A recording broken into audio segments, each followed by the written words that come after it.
जो राज्यसभा का candidate Bharatiya Janata party का जीतना बहुत बड़ा बहुमत कांग्रेस के पास होने के बावजूद ये संदेश देता है कि वर्तमान हिमाचल प्रदेश में कांग्रेस की सरकार सत्ता में रहने का अधिकार खो चुकी है। Game changer Bharatiya Janata party है और सुकुश सरकार से लोगों की नाराजगी है। पाल जी को हम मिले हैं डेलीगेशन के रूप में और हमने अपनी बात वहां पर कही है, जो घटनाक्रम घटित हुआ है उसके संदर्भ में जानकारी दी है।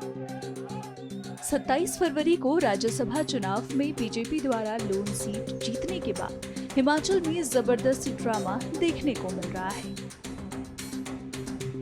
सत्तारूढ़ कांग्रेस के 6 विधायकों ने क्रॉस वोटिंग की, जिसके बाद भाजपा के हर्ष महाजन कांग्रेस के अभिषेक मनु सिंघवी को हराकर विजयी हुए। कांग्रेस से राज्यसभा की ये सीट छीनते ही भाजपा ने कहा कि सुक्खू सरकार जनादेश खो चुकी है। इस बीच 28 फरवरी को बीजेपी नेता जयराम ठाकुर ने कई बीजेपी नेताओं के साथ राजभवन में राज्यपाल शिव प्रताप शुक्ला से मुलाकात की। मुलाकात के बाद हर्ष महाजन और जयराम ठाकुर का कहना है कि कांग्रेस सरकार सत्ता में रहने का अधिकार खो चुकी है। Game changer Bharatiya Janata party है और सुकुश सरकार से लोगों की नाराजगी है ना।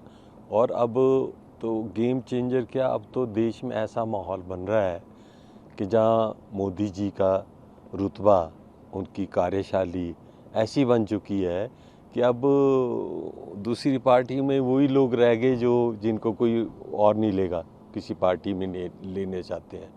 और जो अच्छे अच्छे लीडर हैं वो सारा अब भारतीय जनता पार्टी की और ही देख रही हैं।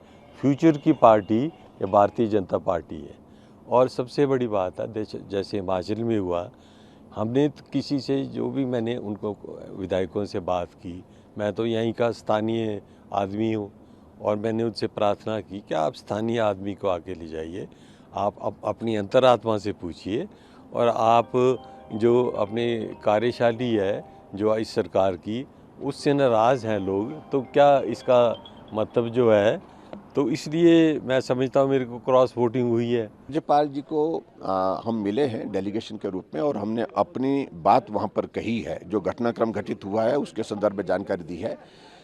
इसके अतिरिक्त कोई अलग से कोई बात करने का कोई सवाल पैदा नहीं होता। हम तो सिर्फ एक ही बात कह रहे हैं कि जब बजट सत्र के दौरान कट मोशन पर वोटिंग होती है, हमने कहा वॉइस वोट के साथ साथ वहाँ पर डिवीज़न भी हम जो मांग रहे हैं तो उसमें हमको अनुमति दी जाए, लेकिन वो नहीं दे रहे हैं। 2 बार हाउस उन्हें एडजॉर्न कर दिया, ये सचमुच में बहुत दुर्भाग्यपूर्ण है।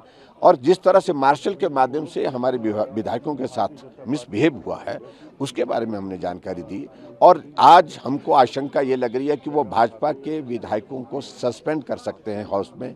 कांग्रेस के उन विधायकों को जिन विधायकों ने भाजपा के कैंडिडेट के लिए राज्यसभा के लिए अपना वोट दिया है, उनको नोटिस जारी कर दिया है और नोटिस जारी करके उनको भी सस्पेंड करने की दिशा में कदम ले सकते हैं। तो ऐसे में जो नियम है, जो कानून है, वो सारी उसके मुताबिक सारी चीज़ें होनी चाहिए, यही हमने आग्रह किया है।